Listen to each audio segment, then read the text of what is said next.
Well, I have done several videos on skipping lures, okay? It's such a great presentation, but I was thinking about it the other day and I wanted to find something fundamentally with the actual process, our movement of our arm, that could help anglers out. So I spent quite a bit of time really going through it, slow motion in my mind, down on the dock, working through this.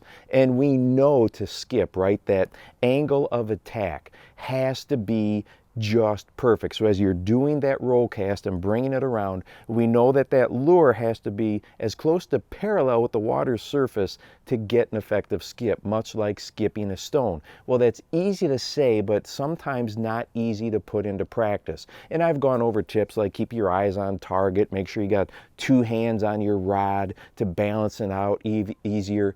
But this one really stood out to me. So if you take your wrist and you hold it out in front of you, okay, and then keep it here and then rotate that wrist, you're going to feel where it locks or the rotation stops.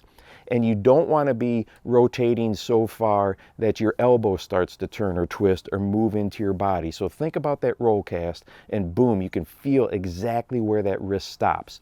That is the point where you want to let go with your thumb on that bait caster. At that point, start to release the line, and that gives you about as perfect of a launch angle as you can get. And when I've practiced this and gone over this, really focusing on that wrist, and that's when I let go with my thumb, I get those nice short hops on my skip where it's just boom, boom, boom, boom, boom, right across the surface of the water. In other words, it's not getting those high bounces, so we can work under really tight docks and, tight overhanging brush.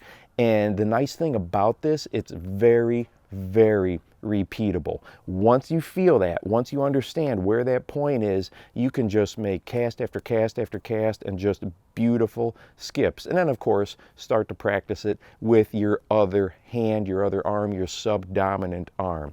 And hey, if you want to watch a video, if you're learning the skipping process of what I think are the 4 easiest lures to skip, go ahead and check this one out right here, and make sure that you go out and encourage someone today. You never know how you might just change their life. For the Bass Fishing Life, I'm your host, Steve Rogers.